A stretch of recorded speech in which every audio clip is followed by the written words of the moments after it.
Imagínate que... Uy, cuánto viento. Se me van las notas y entonces no sé si acabaremos antes o después. Imagínate que estás estudiando en una universidad o un seminario y tienes el encargo de analizar diferentes sociedades y saber si su fidelidad a Dios es honesta o no lo es. Este es el encargo. Tienes que analizar diferentes sociedades y saber si su fidelidad a Dios es honesta o no lo es. Pero para poder decirlo, solo puedes saber una cosa de esta sociedad de entre lo que voy a decir ahora. La pregunta que te hago es, ¿qué elegirías para determinar si una sociedad es fiel a Dios o no lo es? Hablamos solo de sociedades cristianas, es decir, una sociedad atea, vale, ya entendemos que no. Pero de entre las diferentes sociedades cristianas, tienes que decidir cuál es fiel a Dios y cuál no, y solo puedes saber una cosa de ella, de esta sociedad. ¿Qué elegirías? Doy diferentes opciones. La cantidad de iglesias por habitante. 2, la cantidad de ídolos y la gente que sigue a los ídolos. 3, la cantidad de divorcios. 4, la prosperidad económica de la sociedad. 5, la fidelidad a las actividades religiosas y actividades religiosas en el buen sentido de la palabra. 6, lo religioso que pueda ser su gobernante o el equipo de gobierno. 7, la inmoralidad sexual que tenga la sociedad. 8, la justicia que se practica en esta sociedad en cuanto a no oprimir al pobre y que en los juicios pues se trate igual al pobre que al rico. 6, la cantidad de cárceles. Me he perdido en el número, pero la siguiente es la enseñanza sobre religión en los colegios. Y la última, si oran o no oran antes de cada sesión del gobierno. He dicho muchas, pero podéis pensar, podéis saber solo una de la sociedad. Y con esta una tenéis que determinar si la sociedad es honesta en su fidelidad a Dios o no lo es. Solo sabiendo una de estas. ¿Cuál elegiríais?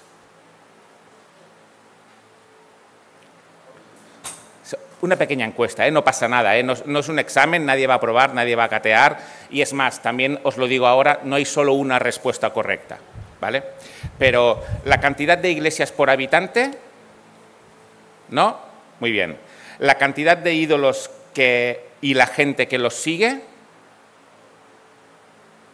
¿No? ¿Sí? ¿A la de una? No, vale. La cantidad de divorcios. ¿No? La prosperidad económica. ¿No? La fidelidad a las actividades religiosas. Me estáis pillando como profe, ¿verdad? Es la típica respuesta trampa para que caigamos. Muy bien. ¿Lo religioso que pueda ser su gobernante o el equipo de gobierno? ¿No? ¿Alguien sí? ¿La inmoralidad sexual? ¿Alguien dice que sí?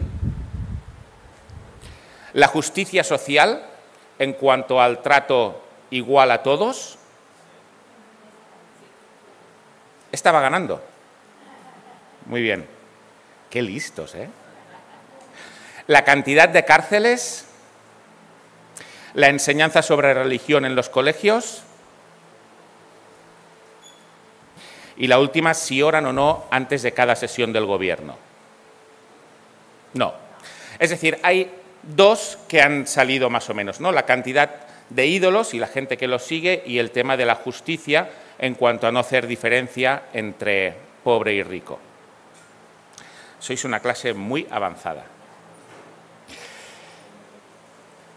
Pongámonos en contexto por lo que vamos a ver hoy, y es que estamos viendo la historia del Antiguo Testamento. Vimos que Josué, juntamente con el pueblo, invadieron la tierra de Canaán. Hubo un periodo de unos 430 años donde gobernaban, donde Dios levantaba jueces. El gobernante debía ser Dios, pero después el pueblo pidió a Dios tener rey, igual que el resto de naciones. Dios se lo concedió, y entonces empezaron con Saúl, David y Salomón. Y con estos tres reyes el reino de Israel se mantuvo unido. Pero debido al pecado de Salomón, Dios le dijo que dividiría el reino después de él. Entonces, después de Salomón, el reino de Israel se divide en dos. Uno está en el norte, y al del norte le seguimos llamando Israel, así que puede haber cierta confusión, porque el norte, Israel puede referirse tanto al reino del norte como al reino antes de dividirse. Y después queda otro al sur, que es el reino de Judá, y tenemos estos dos reinos. La última vez nos quedamos viendo la primera parte de lo que es el reino del norte. En el reino del norte había 10 tribus, y nos dijo Joana que hubo 20 reyes, de los cuales ninguno hizo lo que era recto según Dios. Ahora lo que vamos a ver hoy es la última exposición sobre este reino del norte. Nos encontramos con una persona, un pastor de ovejas, que ni siquiera eran suyas. Este pastor está en una población que está en el reino del sur, concretamente a unos 15 kilómetros al sur de Jerusalén. Se llama Tecoa, y lo que hace este pastor es cuidar ovejas y recoger higos silvestres. Quizás algunos estáis deduciendo de quién estoy hablando del profeta Amós. Dios se dirige a Amós, siendo él que no era profeta, y le manda predicar, profetizar al reino del norte. Él vivía en el reino del sur, pero tiene que salir e ir al reino del norte a profetizar. ¿Qué estaba pasando ahí, en el reino del norte? Han pasado ya unos 170 años desde que el reino se dividió. Hubo un primer rey en el norte, que era Jeroboam, que era alguien importante, un gobernante en la época de Salomón, y él se quedó como rey en el reino del norte. Roboam, hijo de Salomón, se quedó en el sur, pero ya han pasado 170 años y ahora tenemos a otro Jeroboam. Y como pasa con los reyes, con los papas y con todas estas eminencias, se van poniendo números.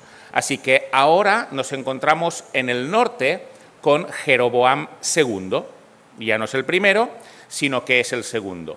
Y lo que está pasando en el reino del norte es que hay una situación de prosperidad económica, de prosperidad militar y también de prosperidad cultural. Están viviendo una época en la que no hay guerras, no hay disputas entre el reino del norte y el reino del sur. Esto era poco común porque hubo muchos enfrentamientos entre ellos, pero en este momento no es que se caigan bien, pero no hay guerras entre ellos. Y además Jeroboam consigue restablecer ciertas fronteras del reino, porque Siria, que es lo que tiene al norte, está ocupado defendiéndose de Asiria, y esto lo aprovecha Jeroboam para marcar bien las fronteras. Así que tenemos un reino en el que hay prosperidad económica, las personas viven bien, militarmente están bien preparados y además todavía no tienen amenazas externas. Después Asiria se convertirá en una potencia y por tanto en una amenaza, pero en este momento todavía no lo era. Así que estamos en una situación muy buena en este sentido respecto al reino del norte. Y estando el reino del norte en esta situación, es que Dios llama a un pastor de ovejas que ni siquiera eran suyas para que vaya a hablarle a este reino. Y fijémonos qué es lo que Amós dice de sí mismo. En el capítulo 7, versículos 14 y 15 dice: no soy profeta, ni soy hijo de profeta, sino que soy boyero, que quiere decir que cría animales y recojo higos silvestres. Él no había ido a la escuela de profetas que había fundado Samuel, sino que era alguien que cuidaba los animales de otra persona.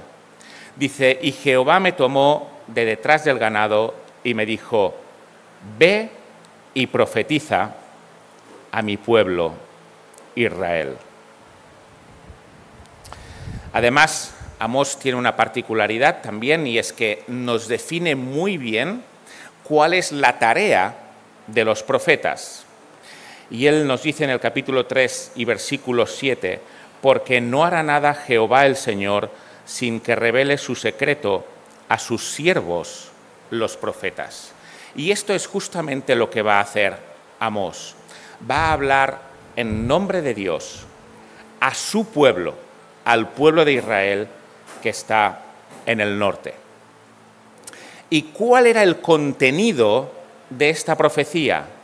¿Qué es lo que estaba pasando en el reino del norte para que tenga que haber este profeta, que es Amós, y Dios le dé palabra para que hable al reino? Porque socialmente hablando estaban muy bien. Económicamente, militarmente, culturalmente, estaban muy bien. Así que, ¿qué es lo que estaba pasando para que este pueblo, este país, Israel, necesite un profeta? Empieza Amós profetizando en contra de pueblos que tiene alrededor, que no son Israel, y también en contra de Judá, que es el reino del sur. Hasta este momento, Israel podría estar aplaudiendo, diciendo: sí, bien, me parece bien, los de nuestro alrededor lo hacen mal, es verdad, son muy malos, y el reino del sur también lo hace mal. Hasta aquí no hay ningún problema. Pero ahora Amós empieza a decir qué es lo que están haciendo mal ellos, que son el reino que está en el norte. En el capítulo 2 dice, en los versículos del 6 al 8, así ha dicho Jehová: por 3 pecados de Israel y por el 4º no revocaré su castigo. Esta expresión lo que quiere decir es que están pecando mucho. No es una sola cosa. Por 3 pecados y por el 4º hace énfasis en que están pecando. ¿Y qué es lo que están haciendo? Porque vendieron por dinero al justo y al pobre por un par de zapatos. Pisotean en el polvo de la tierra las cabezas de los desvalidos y tuercen el camino de los humildes. Y el hijo y su padre se llegan a la misma joven, profanando mi santo nombre. Sobre las ropas empeñadas se acuestan junto a cualquier altar, y el vino de los multados beben en la casa de sus dioses. Esto es lo que estaba haciendo Israel en medio de toda esta prosperidad. Veamos un poquito cada detalle de lo que está diciendo. vendieron por dinero al justo. ¿De qué está hablando? De un sistema judicial corrupto en el que los que tienen dinero pueden pagar a los jueces y de esta manera salir victoriosos en los juicios. ¿Hay problema por hacer algo mal? Entonces, si tienes dinero, no, porque puedes sobornar al juez, al cual le gustará mucho el dinero y va a aceptarlo para dictar sentencia en contra del justo. Veamos que venden por dinero al justo, al que ha actuado bien. Este justo no recibe justicia. Dios había dado la ley a Israel y ellos tenían que obedecerla. ¿Qué dice la ley de Dios respecto a esto? Éxodo 23, versículos 6 y 8. Dice, no pervertirás el derecho de tu mendigo en su pleito. El mendigo no puede sobornar al juez. Y lo que dice Dios es, no pervertirás el derecho de tu mendigo en su pleito. De palabra de mentira te alejarás y no matarás al inocente y justo, porque yo no justificaré al impío. No recibirás presente, soborno, porque el presente, el soborno, ciega a los que ven y pervierte las palabras de los justos. Dios no es un Dios ingenuo que no sepa cuál es la tendencia del ser humano. Él lo sabe de antes. Sabe que la tendencia será que el poder te haga querer manipular a los jueces y también a la sociedad para obtener beneficio a partir de aquellos que son humildes. Y Dios ya avisa, dice, cuidado, no se puede sobornar a los jueces. ¿Y qué hacía Israel? Sobornaba a los jueces y el justo no recibía justicia. Lo siguiente, y al pobre por un par de zapatos lo estaban vendiendo. ¿Qué quiere decir? Las personas, cuando no tenían dinero para pagar alguna deuda, empeñaban algo de lo que tenían. Pero a veces esta deuda era muy pequeña. Quizá le debía un par de zapatos a la persona. ¿Y qué hacía el poderoso, el que tenía más dinero? ¿No puedes pagarme los zapatos? Muy bien, pues ahora quedas tú como posesión mía. Por un par de zapatos. Si la persona no podía pagar la deuda, la persona se quedaba como posesión al que le debía lo que sea. Se puede entender en una deuda muy grande, incluso así está regulado por Dios, porque no puede servir al amo más de 7 años. El 7º año tiene que quedar libre. Pero es obvio que por un par de zapatos no te quedarás con una persona. Pues ellos lo estaban haciendo. ¿Y qué es lo que Dios había dicho al respecto? Éxodo 22, 25. Cuando prestares dinero a uno de mi pueblo, al pobre que está contigo, no te portarás con él como longuero, como aprovechándote de él, ni le impondrás usura. Usura significa cobrar muchos intereses, mucho más de lo que en realidad corresponde. Pero el pobre no tiene otra opción. O el otro, el que tiene más, le deja o no puede sobrevivir. Así que, ¿qué hace el que tiene más? Se aprovecha de la situación y todavía lo oprime más. Lo siguiente, pisotean en el polvo de la tierra las cabezas de los desvalidos y tuercen el camino de los humildes. Lo voy a leer en la Nueva Versión Internacional. Dice, pisan la cabeza de los desvalidos como si fuera el polvo de la tierra y niegan la justicia al oprimido. Al pobre puedes pisotearlo. ¿Por qué? Porque nadie le va a escuchar. No se va a poder defender. Así que si le oprimes, no es nada grave, según lo que ellos estaban practicando. Sigue diciendo, y el hijo y el padre se llegan a la misma joven, en este caso es una prostituta que está en un templo, aunque como prostituta queda mal, ellos la llamarían una santa, profanando así, es decir, a fin de profanar, a fin de no cumplir con mi santo nombre. Dice un comentarista que con tal de agradar al dios de la fertilidad, Baal, tenían relaciones con mujeres delante del altar a este dios. Y la explicación que da es la siguiente: cuando tú tienes que decirle a un niño pequeño que se sone la nariz, pero es pequeño y todavía no entiende, ¿qué es lo que hacen los padres? Pues lo que hacen es el gesto de...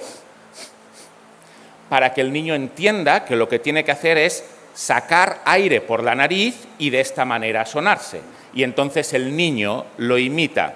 Lo mismo pasaba con Baal. Baal tiene que dar fertilidad. Pero ¿cómo nos comunicamos con este dios Baal? Pues mira, tenemos relaciones sexuales delante de él y así, de esta manera, entenderá que lo que tiene que hacer es dar fertilidad. Y resulta que las relaciones sexuales son agradables y mira, vamos a practicarlo bastante. Esto es justamente lo que estaban haciendo. Sobre las ropas empeñadas se acuestan junto a cualquier altar. Las personas empeñaban a veces la ropa que tenían porque no tenían para pagar una deuda, pero había una norma. Y la norma era que si alguien te prestaba la ropa, a la noche se la tenías que devolver, porque en la noche hace frío y la necesita para taparse. Concretamente en Éxodo 22, 26 y 27 dice, si tomares en prenda el vestido de tu prójimo, a la puesta del sol se lo devolverás, porque solo eso es su cubierta, es su vestido para cubrir su cuerpo. ¿En qué dormirá? Cuando él clamare a mí, yo le oiré, porque soy misericordioso. Si alguien te da la prenda que tiene, es porque no tiene más. Y por tanto, como no tiene más, lo que tienes que hacer es en la noche devolvérsela para que pueda taparse. ¿Qué es lo que ellos hacían? Se lo quedaban. Y se acostaban encima de esta prenda en diferentes altares. Si el que me ha dejado la prenda pasa frío, que se aguante. Que no haya caído en la pobreza. Pero la prenda la tengo yo hasta que me pague lo que me debe. Esto es lo que hacían. ¿Y qué es lo que demuestra? Una nula sensibilidad hacia las personas necesitadas. Y en último lugar dice, y el vino de los multados beben en casa de sus dioses. En aquel momento las multas no las cobraba el Estado, sino que cobraba las multas aquel que había recibido el agravio, aquel que había recibido el mal. Entonces, lo que ocurría es que cobraban multas injustas y se quedaban con el dinero y con este dinero iban a comprar vino y a beberlo. Qué panorama, ¿verdad? Esto es lo que estaba haciendo un reino que tenía al Dios de Israel como su Dios. Y lo que estaban haciendo no era negar verbalmente a su Dios. Ellos no estaban diciendo, ya no creo en Yahvé. Ellos seguían creyendo en su Dios. Pero sí estaban diciendo, no creo en Él con los hechos, con su manera de vivir.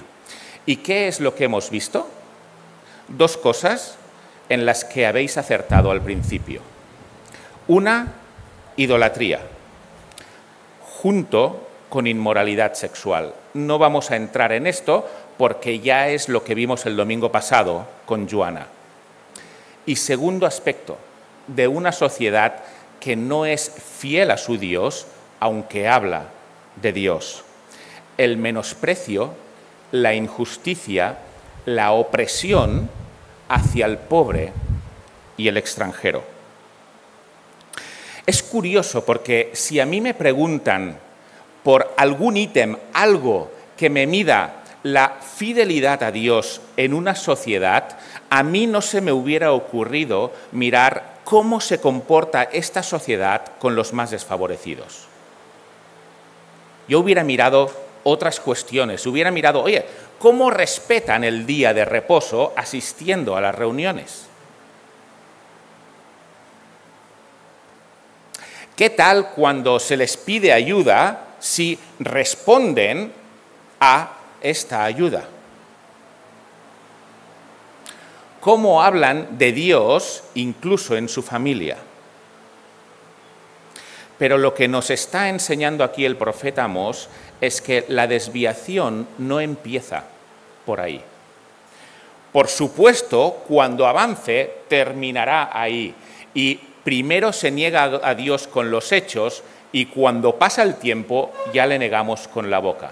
Pero no empezamos negándole con la boca, sino que se trata de tener cuidado de los necesitados. Hago aquí un paréntesis. Aquí no se está diciendo, y Amós no está diciendo, que el rico es malo y el pobre es bueno. Esto no lo dice en ningún lugar.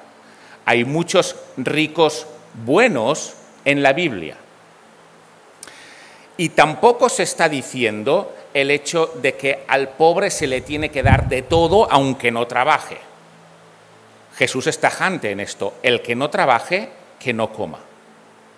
Así que cuidado con llevar estas enseñanzas a un extremo que no están avaladas en la Biblia. Pero de lo que sí está hablando es de la justicia para todos, para el pobre y para el rico. ¿Cómo estaban viviendo ellos su religiosidad? En el buen sentido de la palabra. Vemos que a nivel social se estaban comportando de una manera muy deplorable. Pero ¿cómo estaban viviendo ellos sus cultos a Dios? ¿Habían disminuido? ¿Habían empezado a dejar a Dios de banda? Lo podemos ver en el capítulo 5, en los versículos 21 al 24 de Amós. Y aquí dice, Dios en boca de Amós, aborrecí, abominé vuestras solemnidades y no me complaceré en vuestras asambleas. Por tanto, ellos estaban cumpliendo con las normas religiosas que Dios les había dicho. Esto no lo habían dejado. Seguían con las solemnidades y seguían reuniéndose en las asambleas. Dice, y si me ofrecierais vuestros holocaustos, vuestras ofrendas, por tanto, seguían ofreciendo holocaustos y seguían ofreciendo ofrendas. Dios dice, no los recibiré, ni miraré a las ofrendas de paz en vuestros animales engordados. Pueden seguir con todas las normas religiosas, porque de hecho eso muchas veces lo podemos usar como una esponja que nos limpia la conciencia. Después hago mis cositas aparte, pero hey, cuidado, que yo vengo, yo cumplo, yo doy el diezmo, yo hago los holocaustos. Y fijémonos lo que dice en el versículo 23. Quita de mí la multitud de tus cantares, pues no escucharé las salmodias de tus instrumentos. Cantaban a pleno pulmón, podríamos decir, y Dios dice, quita de mí eso. Es curioso, ¿eh? Religiosamente cumplían, pero la realidad que vivían no se correspondía con lo que Dios había mandado, y Dios dice, quita de mí la multitud de tus cantares. ¿Qué es lo que tenían que hacer? Lo vemos en el siguiente versículo. Pero corra el juicio correcto, el juicio justo, como las aguas, y la justicia como impetuoso arroyo. Esto es lo que habían abandonado a favor del rico. No es difícil imaginar cómo una sociedad puede degenerar en vivir esto, porque los podemos ver desde aquí como una sociedad que se habían apartado mucho de Jehová. Pero si tenemos una mirada un poquito más crítica, veremos que en ciertos aspectos no podemos estar tan lejos. Era una sociedad próspera económicamente, y en una sociedad en la que la prosperidad material se consideraba una bendición por parte de Dios, estaba claro quiénes eran los que estaban obedeciendo fielmente a Dios, los ricos, y por eso estaban siendo bendecidos. Estoy hablando en lo que ellos podían pensar. Si el pobre es pobre, que piense en qué está desobedeciendo a Dios. Está claro a quién está mirando Dios con agrado, al rico, y por eso le bendice, y no al pobre. Así que, si no tenemos en cuenta al pobre, tampoco es algo tan grande. Se les puede oprimir, total, no tienen otra opción. ¿Cuánto cuesta hacer esto? 20. Mira, yo te voy a pagar 5. 5 es demasiado poco. Vale, no lo hagas. Al lado tengo otro pobre que me lo va a hacer. ¿Qué hacen? Pues al final lo hacen por 5. No has terminado de pagar tu deuda. Me debes unos zapatos. Ahora pasas a ser de mi posesión. Es justo, ¿eh? Porque no has pagado tu deuda. Así que ahora pasas a ser de mi posesión. Que a algunos se le ocurre levantar la voz e ir a los tribunales, no hay problema. Raíz de todos los males es el amor al dinero. Y los jueces, como cualquier persona, tienen amor al dinero y sabemos que los podemos sobornar. Así que ves a los juzgados.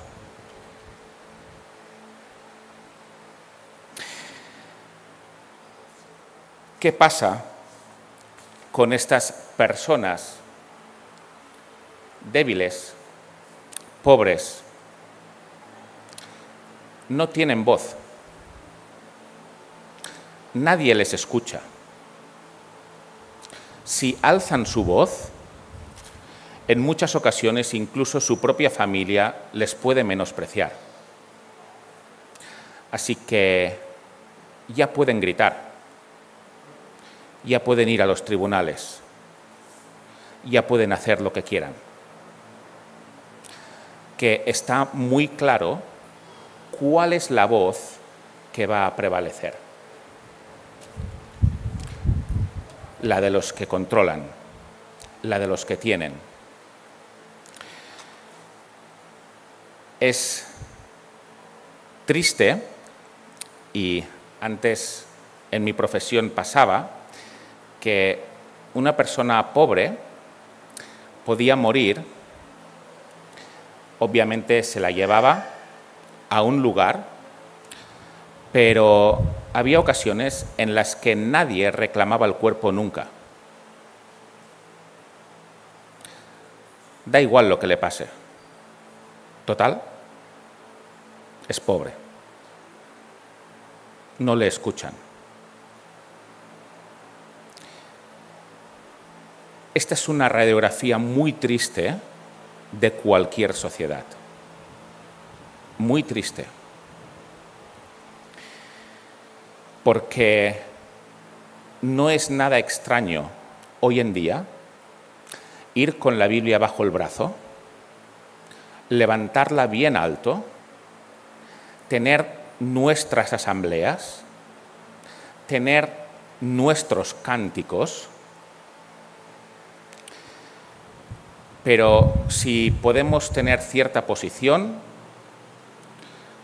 y otro necesita la comida y otro necesita el dinero, pues que me haga esto por 4 duros. Total, no tiene más opción. ¿Es un inmigrante ilegal que cumpla la ley y que vuelva a su país, verdad? Romanos 13, como gusta citar este pasaje. Pero nos olvidamos de muchos otros en los que en el mismo capítulo 22 de Éxodo Dios manda al pueblo de Israel a que trate al inmigrante como al nacional. ¿Por qué? Porque ellos han sido inmigrantes y esclavos en Egipto. Pero es mucho más fácil ir a las asambleas, cantar, ofrendar, parecer bueno, y que nuestro egoísmo salga cuando tenemos el trato con otras personas más desfavorecidas. Este peligro se corre en la actualidad y con la Biblia bajo el brazo. ¿Queremos saber cómo está la fidelidad a Dios? Está muy bien venir aquí y cantar, perfecto. Cumplir, predicar, servir. No tenemos que dejar de hacer nada de todo esto. Pero cuidado con que esto sea nuestro termómetro en cuanto a nuestra fidelidad a Dios. Porque nuestro termómetro se ve cuando salimos de aquí sobre si tenemos un corazón como el de Cristo o no. Y con los pobres es muy fácil no tener un corazón como el de Cristo porque prácticamente nadie les va a considerar, nadie les va a escuchar ni a tener en cuenta. A los capitostes, a los grandes, no se les toca, pero a los pobres quizás sí. ¿Coincide esto con la enseñanza del Nuevo Testamento? Veamos lo que Jesús dice en Mateo capítulo 25, versículos 34 al 46. Aquí dice, entonces el rey, y aquí está hablando de Jesús, dirá a los de su derecha, venid, benditos de mi Padre, heredad el reino preparado para vosotros desde la fundación del mundo. ¿Por qué estos pueden heredar este reino? Dice, porque tuve hambre y me disteis de comer, tuve sed y me disteis de beber, fui forastero y me recogisteis, estuve desnudo y me cubristeis, enfermo y me visitasteis, en la cárcel y vinisteis a mí. Estas son las credenciales de aquellos que heredan el reino. Y fijémonos que estas personas justas estaban haciendo esto sin saber que esto era algo que les iba a acreditar para heredar el reino, porque sigue diciendo, entonces los justos le responderán diciendo, Señor, ¿cuándo te vimos hambriento y te sustentamos, o sediento y te dimos de beber? ¿Y cuándo te vimos forastero y te recogimos, o desnudo y te cubrimos? ¿O cuándo te vimos enfermo o en la cárcel y vinimos a ti? Y respondiendo el rey les dirá, de cierto os digo que en cuanto lo hicisteis a uno de estos mis hermanos más pequeños, a mí me lo hicisteis. Este es el corazón de los que están con Jesús. Pero luego hay otro grupo que también llama a Jesús Señor, que también tienen sus asambleas, que también dicen que le siguen. ¿Y cuál es este otro grupo? Dice, entonces dirá también a los de la izquierda, apartaos de mí, malditos, al fuego eterno preparado para el diablo y sus ángeles. ¿Por qué? Si también llaman a Jesús Señor. Dice, porque tuve hambre y no me disteis de comer. Tuve sed y no me disteis de beber. Fui forastero y no me recogisteis. Estuve desnudo y no me cubristeis. Enfermo y en la cárcel y no me visitasteis. Entonces también ellos le responderán diciendo, Señor, ¿cuándo te vimos hambriento, sediento, forastero, desnudo, enfermo o en la cárcel y no te servimos? Entonces les responderá diciendo, de cierto os digo, que en cuanto no lo hicisteis a uno de estos más pequeños, tampoco a mí me lo hicisteis. Fijémonos en el versículo 23. Ellos llaman a Jesús Señor. Y fijémonos en otra cosa. Si hubieran visto a Jesús tener hambre, le hubieran dado comida. Si hubieran visto a Jesús en la cárcel, le hubieran ido a visitar. Pero el que tenía hambre, el que estaba en la cárcel, el que estaba desnudo, no era Jesús. Era otra persona. Y entonces dicen, ya no hace falta. Estos dos grupos llaman a Jesús Señor. Los dos piensan que van a entrar en el reino, pero solo uno de los dos grupos entra.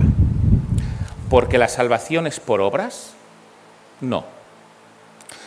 Porque el resultado de tener una fe auténtica, por eso hemos empezado también el mensaje así, un seguimiento auténtico de Dios, lleva necesariamente a tener esta actitud con aquellos a los que nadie ve, con aquellos a los que nadie oye, cuando nadie nos está viendo. El corazón de Jesús es acercarse a estas personas y si tenemos de forma auténtica a Jesús dentro, vamos a hacerlo. Santiago habla en los mismos términos. Y él dice, hermanos míos, ¿de qué aprovechará si alguno dice que tiene fe y no tiene obras? ¿Podrá la fe salvarle? Aquí Santiago está hablando de dos tipos de fe. La fe que se dice que se tiene y no lleva a una vida congruente con esta fe, o la fe que se dice que se tiene y lleva una vida congruente con esa fe. Y dice, la fe que salva es la fe que nos lleva a vivir como Jesús quiere que vivamos. ¿Cómo evaluamos nuestra autenticidad respecto a seguir a Dios? si estamos en una situación como la de este pueblo de Israel, y creo que no estamos en esta situación, pero también creo que no hacemos las cosas como deberíamos hacerlas, ¿cuál es el llamado de Dios? ¿Os desecho? ¿A Dios por no haber llegado a las expectativas? Lo que Dios dice en el mismo libro de Amós, en el capítulo 5, en el versículo 4, a un pueblo que vivía con esta degradación moral. ¿Qué les dice? Buscadme y viviréis. Lo que tenemos que hacer para tener un corazón como el de Dios no es ir directamente al pobre, no es ir directamente al necesitado. Iremos en nuestras fuerzas, en nuestra personalidad, en nuestra naturaleza. Lo que tenemos que hacer es buscar de verdad a Dios, porque Él es quien puede transformar nuestro corazón para ser un corazón que no sea insensible a estas necesidades y pase a serlo. Porque este es el corazón de Dios. Y Dios nos dice también hoy a nosotros, buscadme, estéis en el punto en el que estéis, da igual, buscadme y viviréis. Porque se acercaba el juicio, que es lo que Amós estaba profetizando, que vendría Asiria y se los llevaría cautivos. Y Amós les dice, por tanto, de esta manera te haré a ti, oh Israel, porque te he de hacer esto. Capítulo 4, versículo 12. Prepárate para venir al encuentro de tu Dios, oh Israel. Prepárate. ¿Cómo? Buscándolo. ¿Qué es lo que hicieron? ¿Le buscaron y vivieron? ¿O no? No. No le buscaron. Y 40 años más tarde vino a Siria y se los llevó cautivos. No le buscaron y entonces no vivieron.